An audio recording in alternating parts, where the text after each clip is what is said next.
saagalawo kuyiwa musaayi wano. Era ne bwe mugamba siyinza kuba stoppinga kukolera ku ttaka lyammwe wadde munda z'ekyapa naye saagala muyingirire abantu we baakolera edda. Katonza tugamba nti tukola trespassing ku kyapa ekiri mu mannya gaffe Kurani Maka ne Musaazi tibawo criminal trespassing. Era tugamba nti tulina atutweke mu kooti. Bali abagamba ettaka lyabwe tibagenda mu kooti naye bakozesa bu office ez'abaana abakulu. Family ya Kangave Musaazi gwe baziika ekkololo ne Kurani Makaya eyalwana mu lutalo tugambe tusazeewo tubagambe mulekeraawo okukozesa office ezawaggulu eyo okututiisatiisa nga tukola emirimu gyaffe nga tukola development. Teri atamanyi Luweero ne mu Uganda nti Kaya ne Musaazi faamu yaabwe.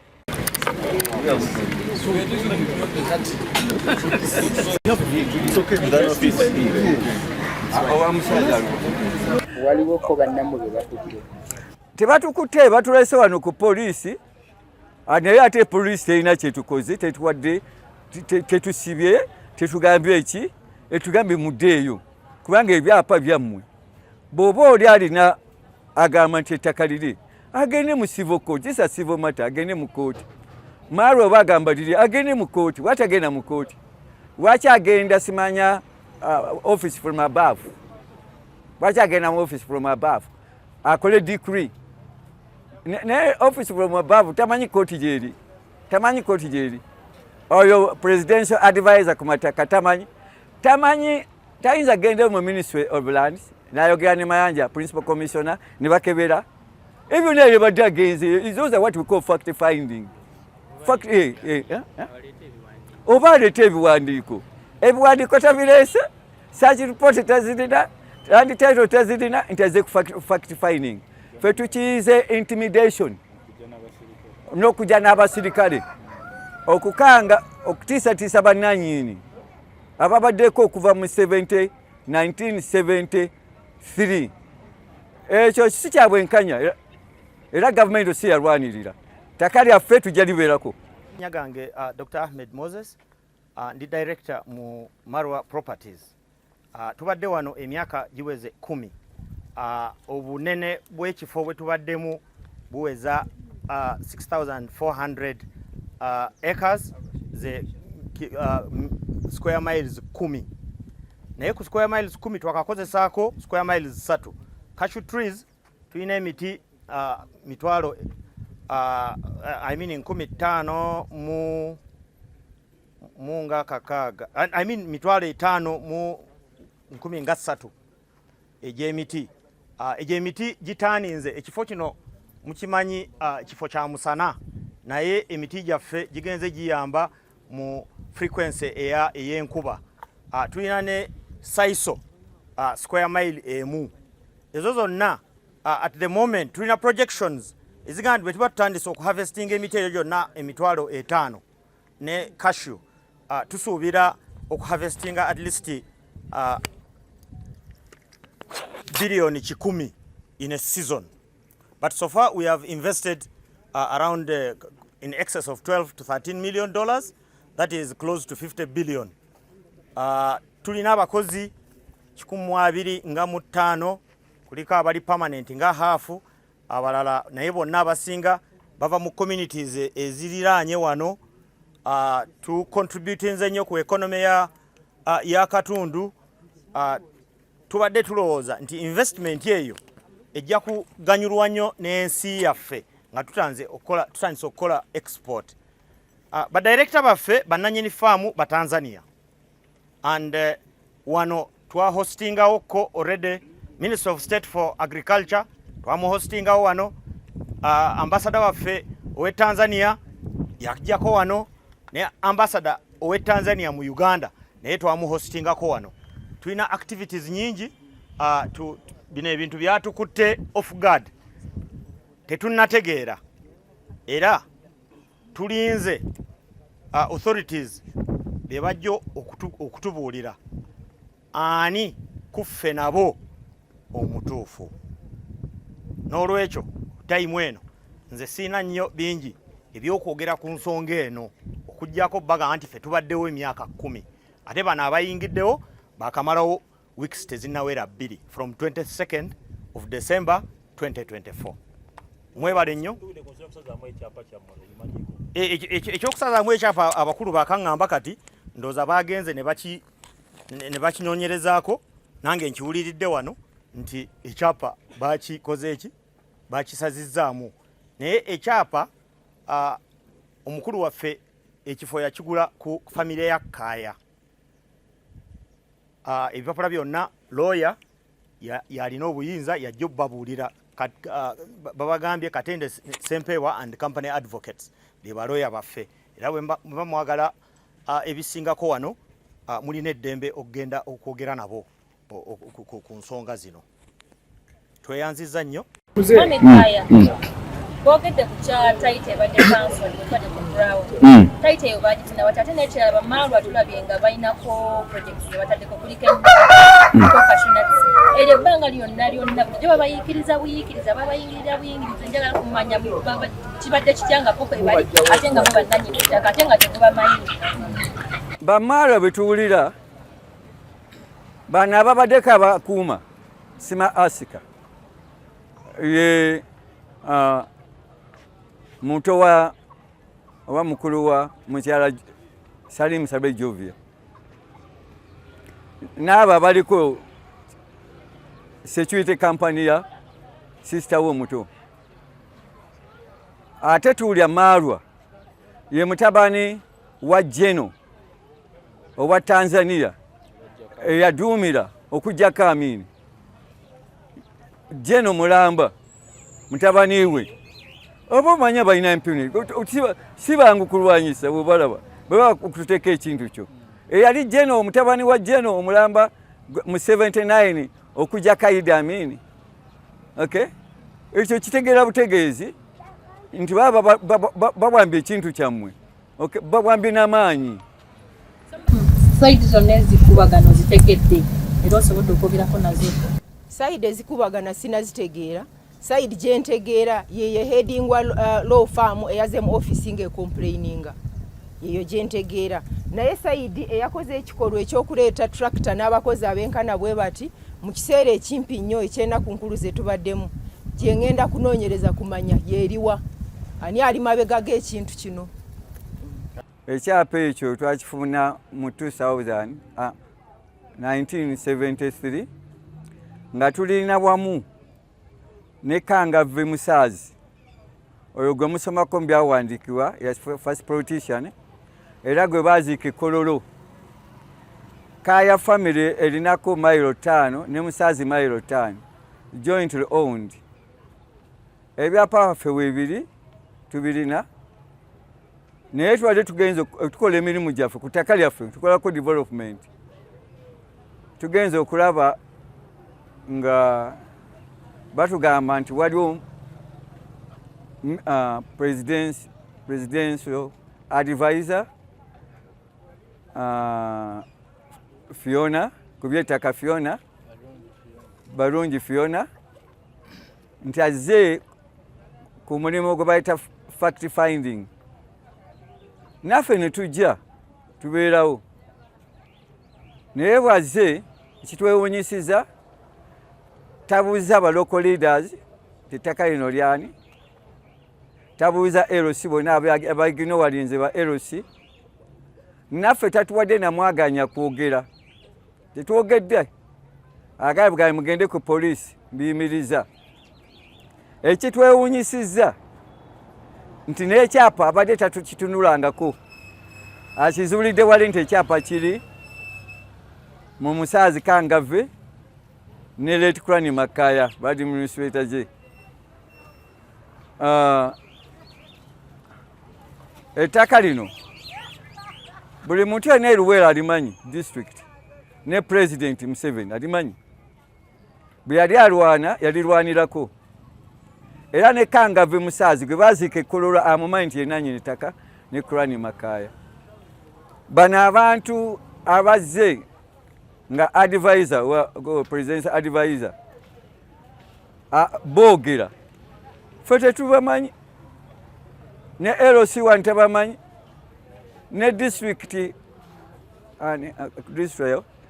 Nakaseke tebamanyi ffe twali badde tugamba bwe yali badde ng'ali ku fact finding yaligenze Nakaseke yaligenze e Bukalasa najjayo search report najjayo ebyapa nti byani Katonza tugamba nti tukola trespassing ku kyapa ekiri mu mannya gaffe Kurani Makaya ne Musaazi tibawo criminal trespassing era tugamba nti baba tulina atutweke mu kooti bali abagamba ettaka lyabwe tibagenda mu kooti naye bakozesa bu office ez'abaana abakulu family ya Kangave Musaazi gwe baziika ekolo ne Kurani Makaya okay eyalwana mu lutalo tugambe tusaze tubagande mulekerawo kukosa office ez'awaggulu eyo okututiisatiisa nga tukola emirimu gyaffe nga tukola development teri atamanyi Luweero ne mu Uganda nti Kaya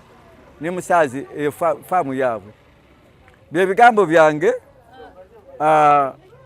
katulinde kye banaatugamba naye bye bigambo byaffe tukiise kututiisa butiisa. Abaana ba Kaya ne Musaazi bandeetera ekyapa mu ofiisi nga bakansolinzeemu ekyapa kya Marwa immediate nembuuza mwagenze mu public hearing kubanga amanyi bwe basazaamu ekyapa abeerawo ne public hearing ne bagamba zonna procedure baziyitamu n'olwekyo bwe bakindeetera ne mbagamba nja kujjayo ku site ndabe kiki era immediate bwe najja ne ntuukawo nga sinaba kutuukawo nakubira abaddeewo nga manager Mrs. Keren ne mugamba ekikolwa kino ekyapa kino okukisazaamu mwakimanyaako nangamba ebyo babikoleyo tubadde tetunakubitegeera bulungi era katubikoleko tugenda kubikolako mu bayimiriza okumala ennaku tuve mu nnaku enkulu ngenda kujjayo eyo era essimu eyo gye nakubira madamu oyo ye yakoma era nenkubirako ne Joy abaddewo nga acting abadde ku Marwa nemukubira ne mugamba okusazaamu ekyapa kyammwe mwakimanya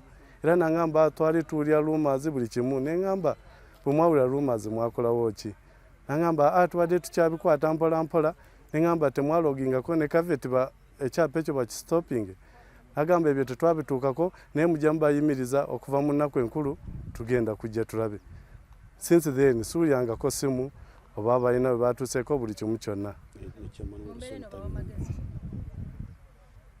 embeera eno kubanga era ne bwe ntuuseewo fine aba State House tebampadde mukisa na kunnyonnyola kibadde ku ground kubanga najjawo era ne mbagamba nengamba nga bwe ndi kyama nayo sisira atwala egombolola eno saagalawo kuyiwa musaayi wano era ne bwe mba mugamba siyinza kuba stoppinga kukolera ku ttaka lyammwe wadde munda z'ekyapa naye saagala muyingirire abantu we baakolera edda mpaka nga mugonjodde ebintu byammwe saagala okuyiwa musaayi era ne ntuukawo ne mbagamba saagala balwanira ku ttaka kuno era nengamba bwe mba mutandike ne community access road kubanga ettaka lino lyetooloola ekkubo ly'abataka nengamba saagala abataka ate mutandike okubaziyiza aw'okuyita era indeed ngenza okutuukawo nga bye nali mbagambye bye badde bakola naye bwe ntuuseewo siweereddwa na mukisa kubaako nekyenjogera n'abavudde era mpise ne kyama nesu wano ajja abeerewo ne kansala atwala omuluka guno ffena ng'abakulembeze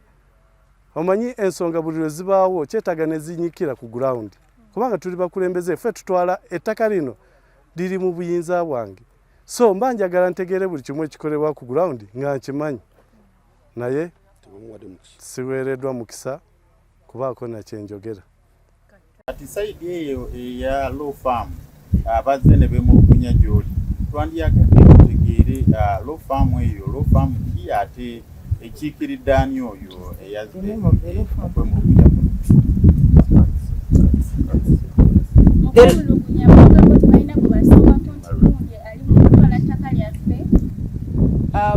Law Farm heading complaint ye Katende Sempebwa and advocate naye nga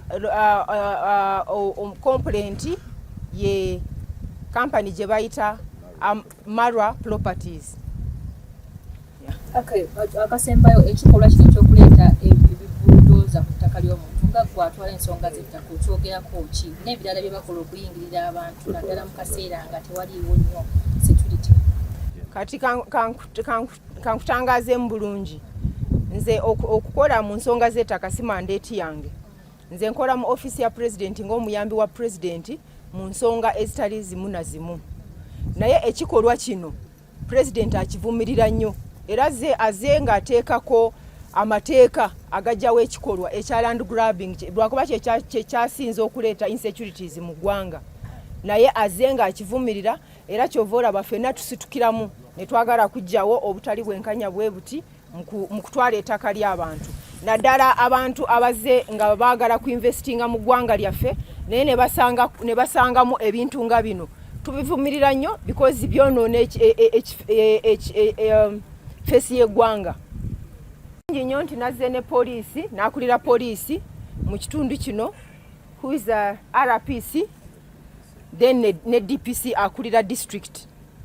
So kati kyetugenda okukola okusobola okuteekako emirembe tho egitali permanent nga tukyanoonyereza, ngenda kulagira RPC ne DPC ne RDC wadde size naye namutegeezezza lwakuba yabadde akyali mu kkubo ng'atambula ng'atanatutuukawo ate nga tulina ebirala bye tugenda okukola awalala. Ngenda kulagira RPC ne DPC ne RDC gwe ngenda okukubira essimu mugambe kye tusazeewo okugenda mu maaso nga bwe babadde baatuuse wano era baddala baalabye ekikolwa ekiriwo si kituufu. Ngenda balagira ba making sure nti tractors zino zigibwewo ku ttaka lino because kati ettaka liriko contention already since there is a side that is complaining. Tractors zino zonna tugenda kuziwa ennaku 2 olwaleero tutuuse wano nga bukyalo olwaleero n'enkya tetwagala kuddamu kulaba tractor mu ttaka lino. Tractor zigibwewo abakozi baveewo era ngenda kulagira poliisi ekuume ettaka lino okutuusa lwe tunaamanya nannyini waali omutuufu waleme okubeerawo ate okubeerawo bloodshed lwakuba tukirabye nnyo tukweranga bino ne tuvaawo abantu ne batiŋŋana because tetumanyi kisoboka ekibeerawo nti tusobola obbajjawo ne bagaanirawo ate oli nannyini ttaka n'aleetawo security by force nosanga nga waliwo bloodshed. Ebyo tutayagala. Tractors veewo abantu baveewo ettaka lisigale nga bwe libadde mu mikono gya poliisi. Maybe ne nannyiniryo bw'abanga alinawo abakozi ababaddewo because bangambye nti wabaddewo abakozi b'omuntu oyo abo basigalewo nga bwe bali because bali mu ttaka lyabwe sofa. Naye abalala bagibwewo ne tractors zonna. Tractor ekuume wano okutuusa lwe tunaamanya amazima amatuufu ge galiwa ani nannyini ttaka.